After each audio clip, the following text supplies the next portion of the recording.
¿Por?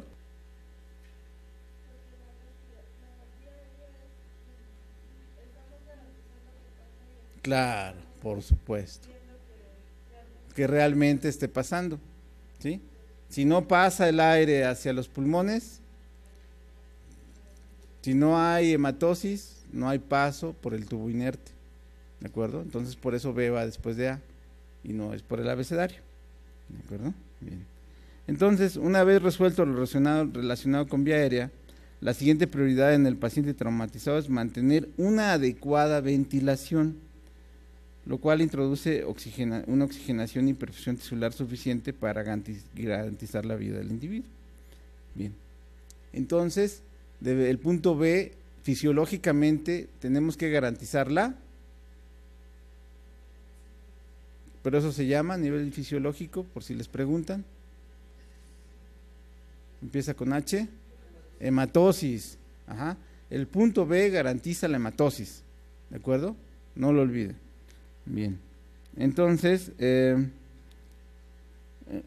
para mantenimiento de la ventilación es necesaria la integridad de los siguientes elementos. Pared torácica, ¿por qué? ¿Qué función tiene la pared torácica en la ventilación? ¿Perdón? No. La presión negativa no depende de la pared torácica.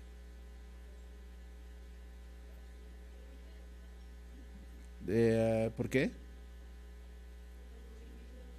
En tórax inestable sigue habiendo pared torácica y hay expansión. ¿Cuál es la función de la pared torácica? Es una férula. Aparte, la protección es una férula. Desde el punto de vista funcional es una férula. Es una férula que va a tener un efecto de jaula. Va a apretar al pulmón, lo va a ayudar a que se mueva. ¿De acuerdo? Bien. La pleura. Función de la pleura. Ahora sí, mantener la presión negativa. ¿Por qué debe ser negativa? Para garantizar la presión positiva, que está, ¿dónde es la presión positiva? Intraluminal. Y la parietal es negativa. ¿Para qué? Para que se mantenga expandido el pulmón. El parenquima pulmonar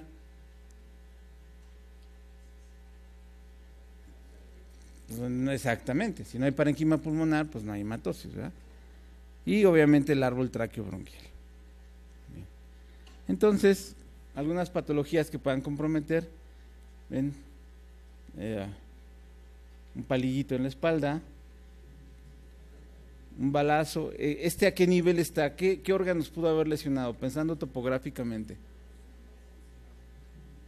¿Dónde está? ¿En abdomen o en tórax? ¿Tórax, seguros?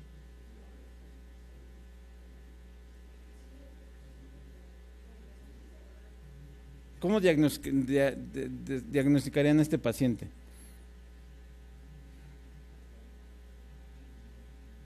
¿Qué le harían a este paciente?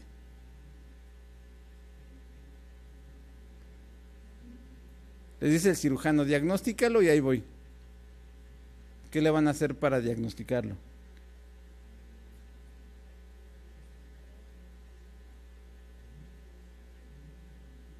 ¿Perdón?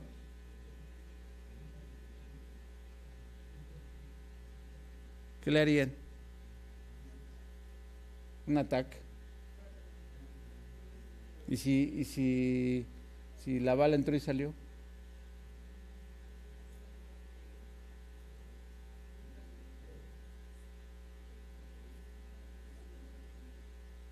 Y de entrada ataque, imagínense dónde está el balazo.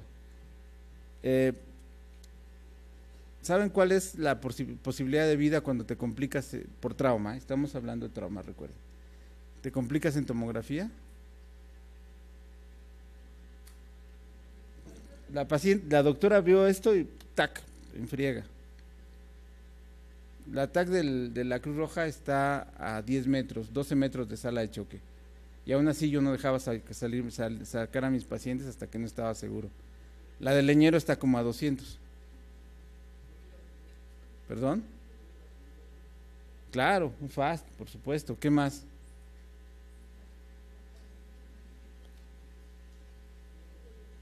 Una radiografía. ¿Qué es más rápido, un ultrasonido o una radiografía? Un ultrasonido, por supuesto. Te tardas 40 segundos. Bien. Entonces, ¿qué puede estar pasando con este paciente? La bala se encuentra a este nivel, a nivel de la séptima torácica. ¿Qué lesionó?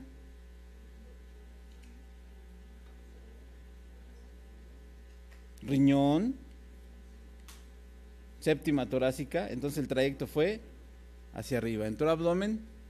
Seguramente no. ¿Cómo descarto abdomen? Pues un lavado peritoneal o un FAST, por supuesto. Ajá. Entonces este paciente está en una zona limítrofe, son decisiones difíciles. Bueno, trauma cerrado, y vean, ¿qué le pasó a este paciente? Un carro encima, ¿no? Entonces un atropellado. Bien, las patologías que comprometen la pared, digo, el punto B, pared torácica, pleuras y parenquima pulmonar y el árbol traqueobronquial. ¿Cuáles problemas de la pared torácica vamos a tener? Desde una fractura hasta un tórax inestable, ¿verdad? ¿Cuál es el problema de las fracturas en la ventilación? Una sola fractura. ¿Alguien se ha fracturado? ¿Sí? ¿Qué pasa con la fractura costal? ¿Qué tiene que ver con la respiración la fractura costal? Sin neumotórax. ¿Por qué? ¿Qué va en el borde inferior de la costilla? El paquete. ¿Y cuál es el paquete? Arteria, vena y nervio. Entonces, ¿qué pasa con la fractura? Te limita el movimiento respiratorio, ¿no? Por dolor. Ahora imagínense un tórax inestable. Bien. Entonces, el tórax inestable, las fracturas van a limitar la movilidad. ¿Y por qué decíamos que era la pared torácica? Una férula, una jaula. Si no hay esa férula, ¿qué va a pasar con el paciente? Va a tener anarquía en los movimientos ventilatorios. Bien. Y hay alteración en la mecánica ventilatoria. En la expiración puede haber fuga de aire, y en la expiración se puede retener aire. Y además el pulmón va a estar contundido. Y va a haber alteraciones en la mecánica ventilatoria. Un aspecto importante que se debe considerar en un paciente con tórax inestable es el manejo del dolor, ya que si una fractura duele, imagínense varias, se presenta, la expansibilidad respiratoria se ve limitada. Entonces, ¿cuál vamos a considerar trauma torácico severo? Fracturas escapulares, ¿sí? Las dos primeras fracturas condrocostales, o fractura external. Esto es igual a trauma torácico severo. ¿Por qué? ¿Por qué la escápula? ¿Qué tiene que ver la escápula con la función respiratoria?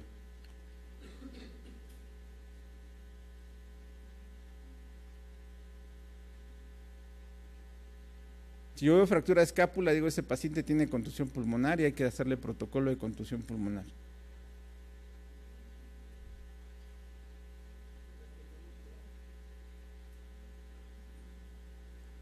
Son los músculos que van al brazo.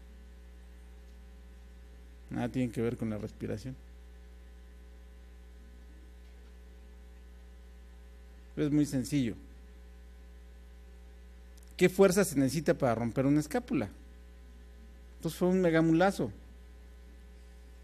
¿Y qué decíamos de la segunda ley del movimiento? La de Lavoisier.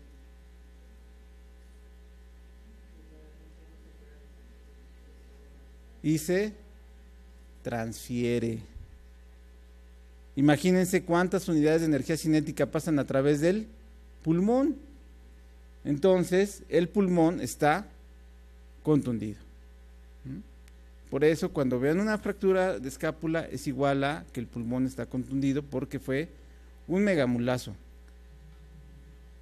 ¿De acuerdo? Han intentado romper, ahora que coman caldo de pollo con rabadilla, traten de romper y ya cocida, ya cocida. Traten de romperla así, van a ver, se van a romper primero los dedos. Ajá. Ahora imagínense una escápula. ¿Qué fuerza se necesitó para romper la escápula? ¿De acuerdo? Bien. En pleuras y parenquima pulmonar tenemos neumotórax y hemotórax. Neumotórax es la pérdida de la presión negativa por las pleuras. ¿Cuál es la pleura que se desgarra con mayor frecuencia? Parietal, por supuesto. Y hemotórax es un sangrado. El sangrado del hemotórax, ¿de dónde puede provenir? Con mayor frecuencia.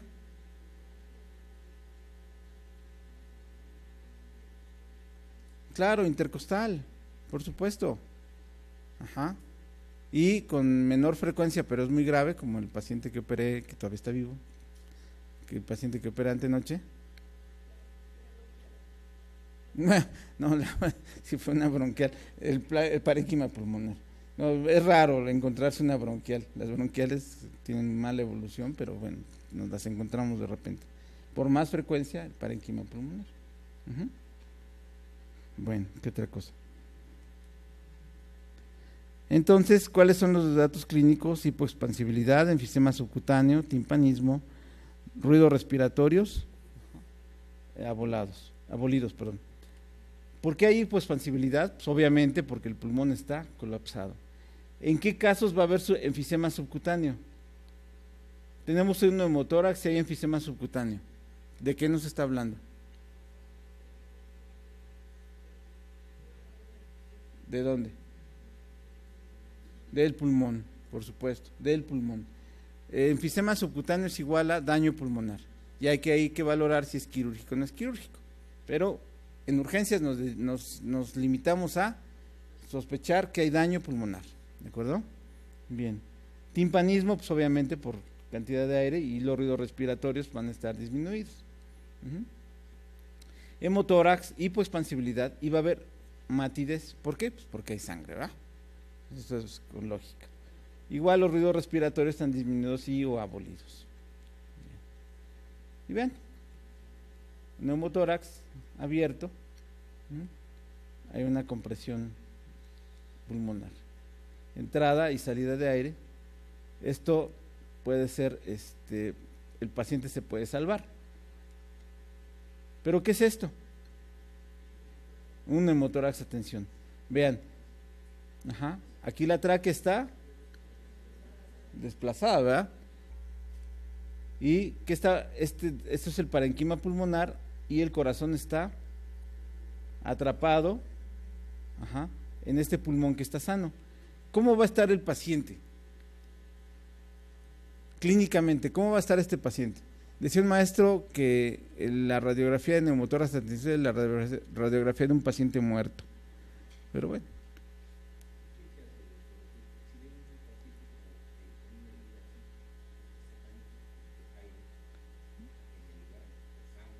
Bueno, eso es un neumotórax abierto, se pone una válvula de Heimlich, se pasa un parche y se pegan 3 lados. Entonces cuando va a respirar, se pega, y cuando respira, saca el aire.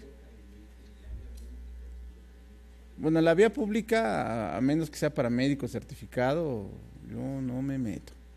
Cuando me llegan urgencias les hago todo lo que sea, porque he conocido casos de compañeros que incluso tuvieron proceso legal y orden de aprehensión por andar de samaritanos.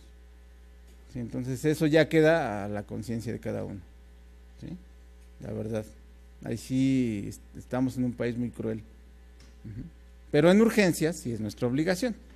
En urgencias ponemos una válvula de Heimlich, pegamos 3 lados, y cuando respira se pega, entonces no permite que entre aire. Cuando expira, sale y saca el aire que está en la pleura. Esto es válvula de Heimlich. Pero en el neumotórax, atención, no es abierto, nos puede dar por incluso un catéter subclavio. Esa es cortesía de muchos intensivistas que ponen subclavios y le pegan a la pleura y siguen con el paciente intubado y pues puede ser una fractura costal, que es un trauma cerrado. La válvula de Hemlich se usa en trauma abierto. Entonces, ¿cómo va a estar este paciente clínicamente?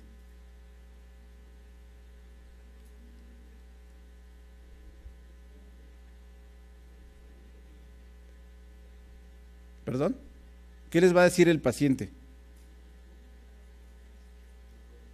Me estoy muriendo. Lo primero que dicen es me estoy muriendo. Me voy a morir, doctor. ¿Sí? Sensación de muerte. Eso puede ser pregunta examen. El neumotórax de tensión causa sensación de muerte. Ahora, ¿por qué se mueren? Los que se mueren, ¿por qué se mueren? ¿Cuál es el mecanismo?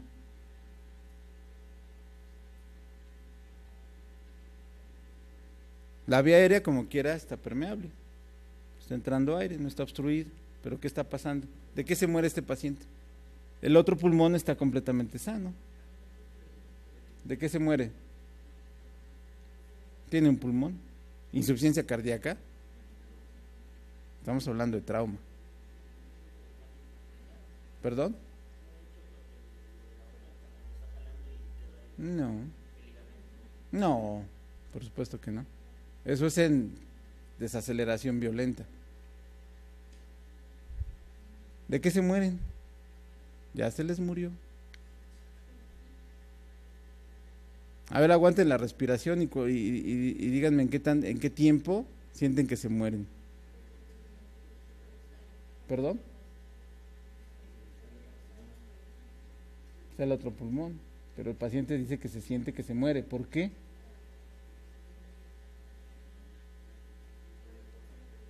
Pues está el otro pulmón y está bien sano. Y la vía aérea, veanla, está pasando ahí.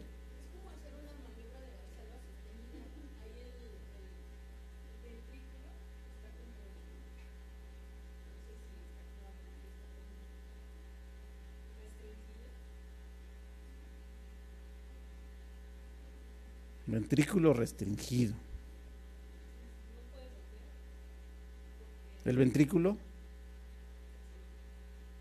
todo el corazón está colapsado, lo están aventando contra el pulmón sano.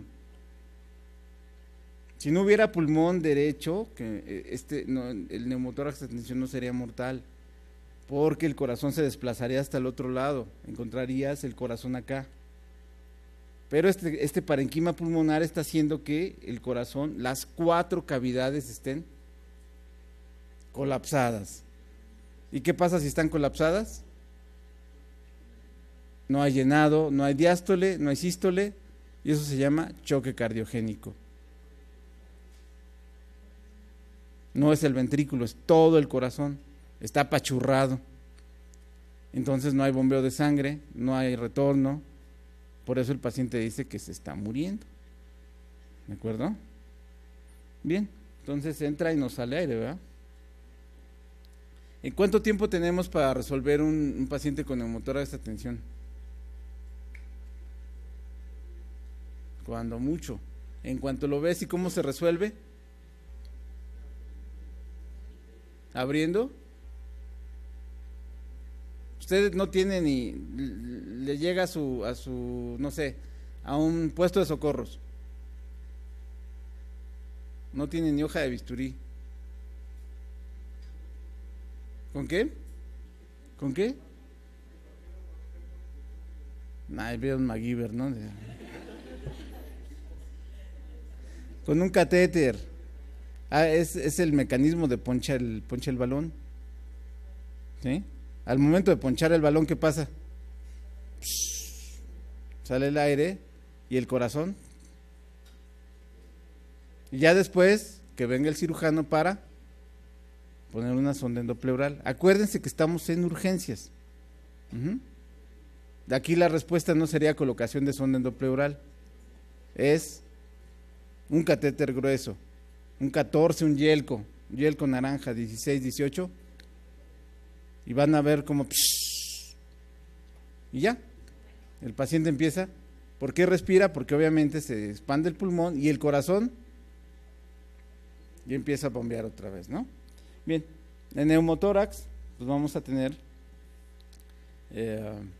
borramientos.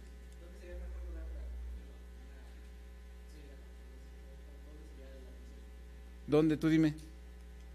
Ahí está. Ahí está. Ahí está tu paciente. Mátate solito. Bueno, mátalo tú.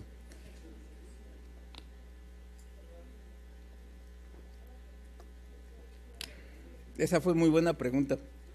Para ahorcarte tú solito. ¿A dónde se la pones?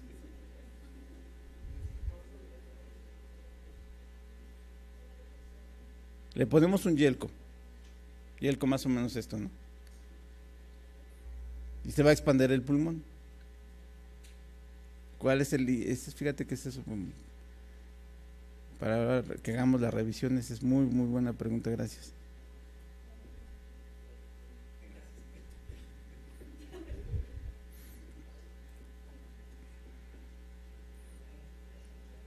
¿En dónde?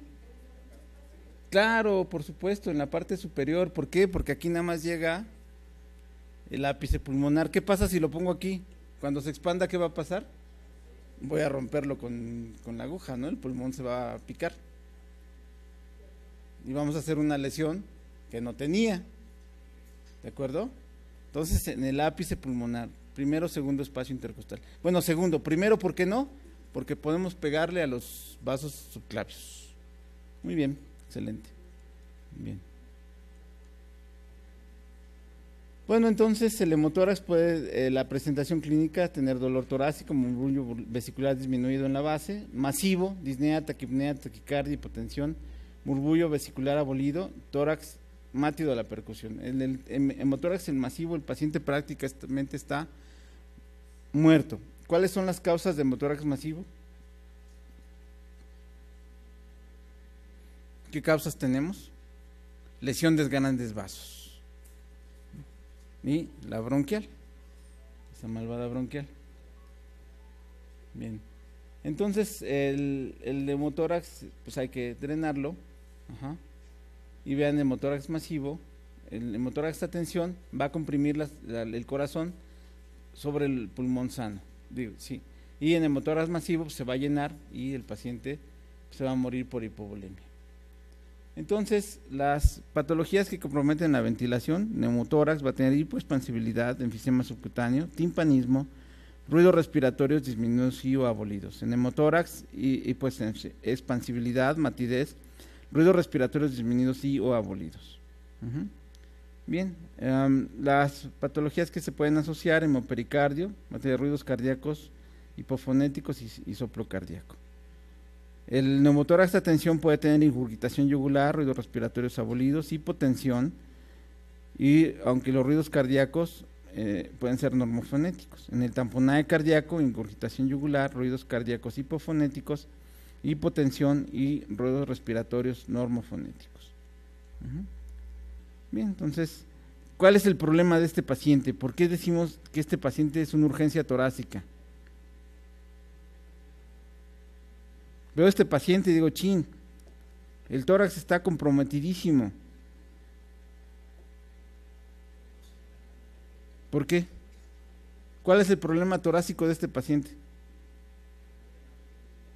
Claro, por supuesto, se hace una gran escara que no permite que haya amplexión y amplexación. Bien. Entonces, la secuencia de valoración de B, primero, lo que siempre le he dicho a mis residentes, espero decírselos en marzo a algunos de ustedes, ¿cuál es el primer control que debe tener un médico ante cualquier situación?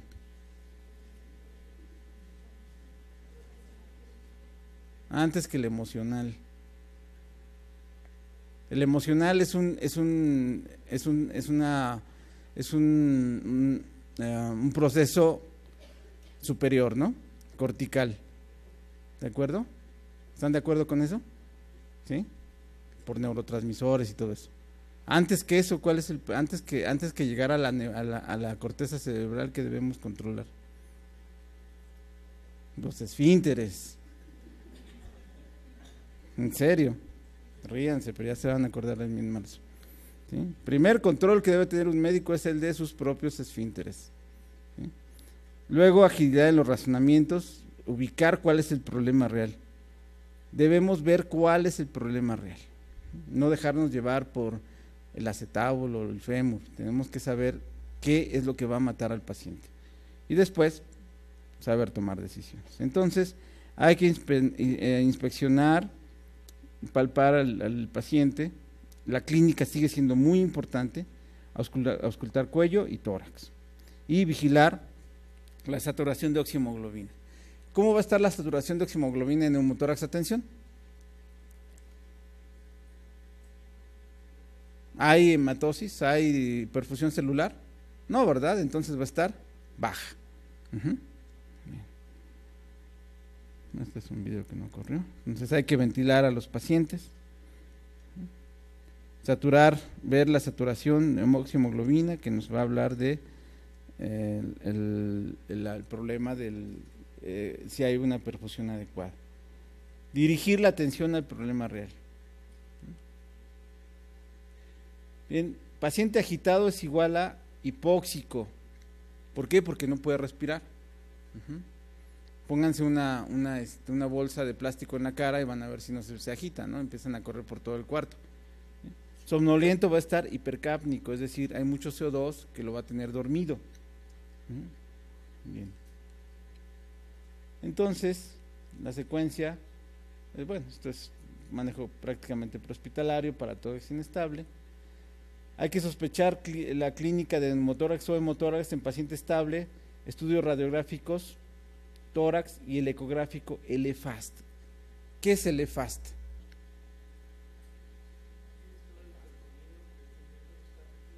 Líquido.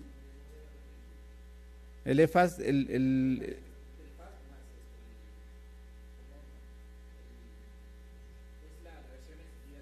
ajá, ¿y qué busca? ¿También líquido? Ajá, ¿qué más?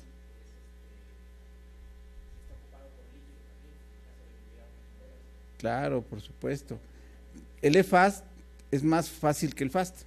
El EFAST diagnostica alteraciones pleurales, nada más. Y estas corresponden a hemo o neumotórax. Y puede también darnos alteraciones vasculares, en caso de tromboembolia. Pero eso ya es terapia intensiva. Pero el EFAST en trauma es justamente ver si la pleura está continua o no está continua. Bien. Bueno, esto es para colocar una pleurotomía. Vean ustedes esto en Latinoamérica, de verdad que bueno, los médicos latinos somos clínicamente y para hacer cosas realmente muy buenos. Vean con lo que hacen sus sellos de agua, ¿no? ¿Sí? ¿Quién ha usado frascos cuando ha visto sellos de agua? Nadie, ¿verdad? Aquí en México, hasta en los pueblitos hay Pleurevac. Entonces, vean, esto es Caracas, uno de los hospitales más importantes de América Latina, y vean con qué trabajan. Bien, entonces, las técnicas de colocación. Ajá. ¿Por qué borde superior? Para evitar el paquete. ¿Sí? Se coloca la sonda y se dirige un ángulo de 45 grados. Y aquí está drenando sangre. Bueno, se fija su tubo. Vean los sistemas y bueno, también obviamente tienen su Pleurevac, ¿no? Que no nos vamos a detener mucho en esto.